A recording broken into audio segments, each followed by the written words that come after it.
Hey, what up, everybody? This is Stevie Breach coming to you, Young Bucks. Yeah, what is up, everybody? It seems that the biggest story coming out of today is a pretty slow news day. Is talking about tomorrow's Monday Night Raw, and basically, everybody knows that they've already basically come out and said that John Cena is not going to be a part of tomorrow night's Monday Night Raw. The story out is that basically Randy Orton might be getting written off television this week, basically saying that he's not going to be in there. Maybe Seth Rollins is going to try and find some sort of revenge for the RKO last week, something that'll take him off television for the upcoming week as he goes off and he films The Condemned 2, starring Randy Orton. Everybody can remember the last movie that Randy Orton came out. I honestly can't remember the name of the movie. I just remember him sitting at the table. I'm gonna go to the papers. I think everybody can remember that, but I think that was the only thing he really did in that movie. I remember watching it and it being good, and once the Randy Orton scene was over, asking my wife what she thought of him, and she didn't know who he was, and thought that he was a horrible actor. And it is what it is.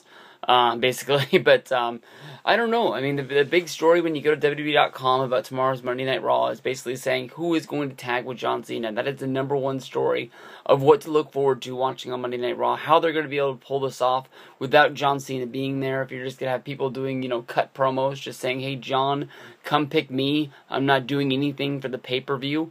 I think this is pretty weird. I mean, basically, you got Cena and Ziggler going up against Kane and Rollins. A lot of people are guessing these are going to be 5-man teams. Some people out there are thinking that it might be 4-man teams and seeing how this is going to play out as the main event.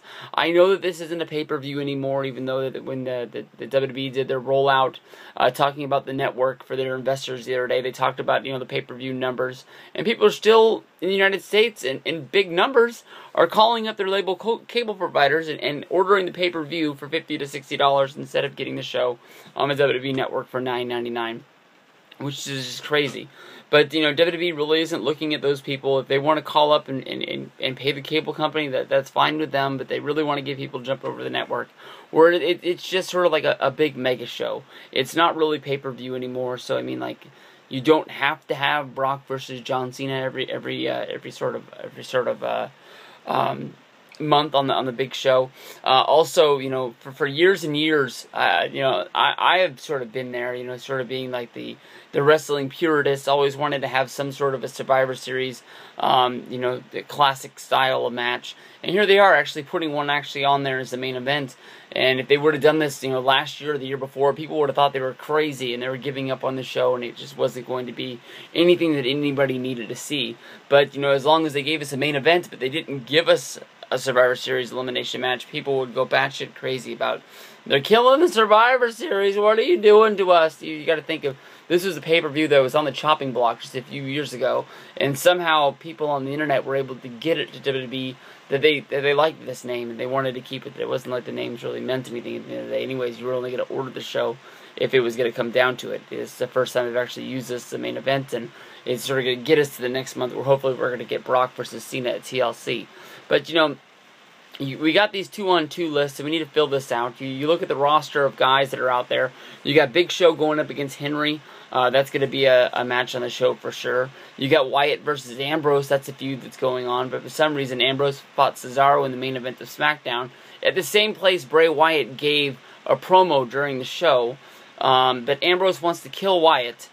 And he had every chance to just run down to the ring when he was there all by himself. And he didn't do it.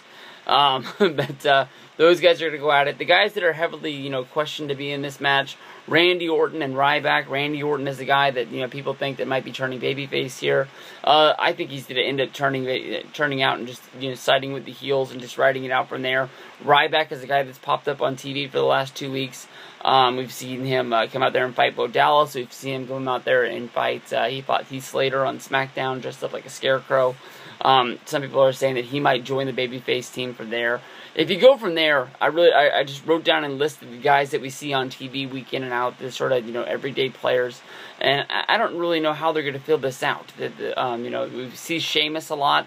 He's about the only babyface that you see on television. That's one of the things killing them right now is they don't have any babyface that mean anything. And then as far as heels, you got Rusev and Miz. They mean a little bit of something. Cesaro used to mean something. You got Sandow and you got Bo Dallas. So it's easy to fill up the heel side. It's kind of hard to fill up the babyface side. Some people are saying they might get the Usos, Stardust, and Goldust joining the heel side. I just don't see the Dust Brothers hanging out with the Authority. The Authority tried to get both of these guys fired and push the Rhodes family out of wrestling not that long ago, and just to make us sort of just forget about this because they're not calling Cody Rhodes anymore. Everybody knows it's Cody Rhodes. It's kind of stupid to me. We'll have to see what goes on from here. They have to put a show together for us. Hopefully the script isn't being thrown together at the last minute and it's a big pile of crap. I'm honestly going to tell you right now, I'm not looking forward to the greatest Monday Night Raw tomorrow. But hey, they could surprise me. They're building up to the show. Let's see what they're able to do. John Cena's not going to be there, but somehow the number one thing that they're going to do on the show is try and fill John Cena's team. That's the big storyline they got, is Triple H basically saying that Cena's not going to be able to fill out a team. Because who's really going to want to tag with this guy? Because he's been on top and he's beaten everybody up. And he's not going to be there. Ziggler was pretty fast to join up. It's pretty nice to see him used as a number one contender guy. You know, a number one draft pick, I guess you can say. But we'll see how they fix this up tomorrow. Peace out. Have a good one.